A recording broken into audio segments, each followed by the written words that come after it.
अगर आप मेहनत करते करते थक गए हो, आपको लगातार मेहनत करने के बाद भी सफलता नहीं मिल रही है, केवल निराशा ही हाथ लग रही है और आप बस हार मानने की सोच रहे हो, तो हार मानने से पहले इस कहानी को आपको जरूर सुनना चाहिए। एक समय की बात है, एक युवक को संघर्ष करते करते कई वर्ष हो गए थे, लेकिन उसे अभी भी सफलता नहीं मिली थी। वह काफी निराश हो गया और नकारात्मक विचारों ने उसे घेर लिया। उसने इस हद तक उम्मीद को खो दिया कि उसने आत्महत्या करने का विचार बना लिया और वह जंगल में चला गया।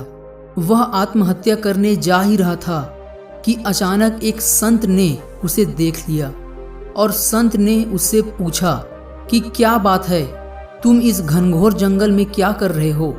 तो उस युवक ने जवाब दिया, मैं इस जीवन में संघर्ष करते करते बहुत थक गया हूँ और अब मैं इस बेकार जीवन को आत्महत्या करके नष्ट करना चाहता हूँ। संत ने पूछा, तुम कितने सालों से संघर्ष कर रहे हो?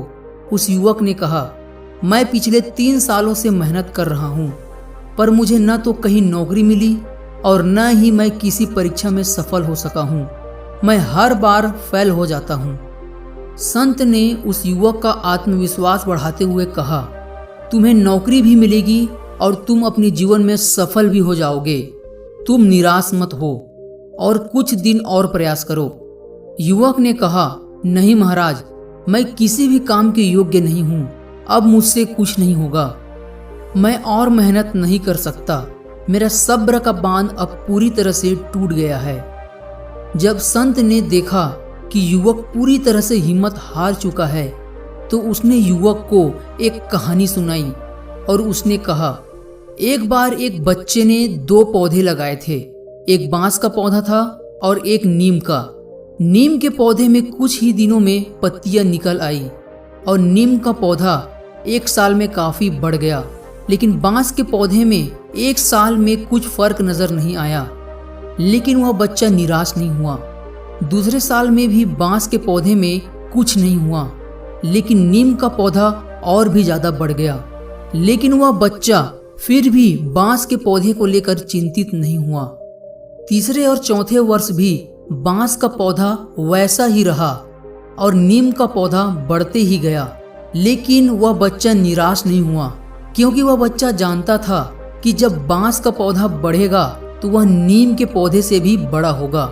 फिर बांस के पौधे में कुछ ही सालों बाद अंकुर फूट आया और देखते ही देखते कुछ दिनों बाद बांस का पौधा बहुत विशाल हो गया।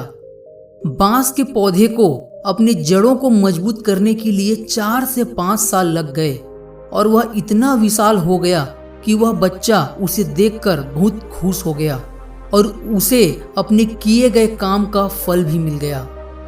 संत ने फिर उस आत्महत्या करने जा रहे युवक से कहा कि अभी तुम्हारा उस बांस की तरह संघर्ष करने का समय है। अपनी जड़ों को मजबूत करने का समय है। तुम अपने जीवन को व्यर्थ मत समझो और निराश मत हो। जैसे जैसे तुम लगातार मेहनत करते जाओगे, तुम्हारी तैयारी और भी बढ़ती जाएगी और तुम सभी परीक्षा में पास हो जाओगे और तुम्हारी नौकरी भी लग जाएगी। संत की बात सुनकर लड़के ने फैसला किया कि वह और भी ज्यादा मेहनत करेगा और सफल होकर ही रहेगा। तो दोस्तों, इस कहानी से हमें यही सीखने को मिलता है कि हमारे जीवन में हमें पूरी मेहनत करने के बाद भी अगर सफलता नहीं मिल रही है तो हमें हिम्मत नहीं खोना चाहिए और धैर्य के साथ दुगनी गति से मेहनत करते रहना चाहिए, क्योंकि मेहनत करने वालों को सफलता देर से ही सही लेकिन मिलती जरूर है। अगर वीडियो पसंद आई हो तो वीडियो को लाइक और चैनल को सब्सक्राइब करना ना भूलें।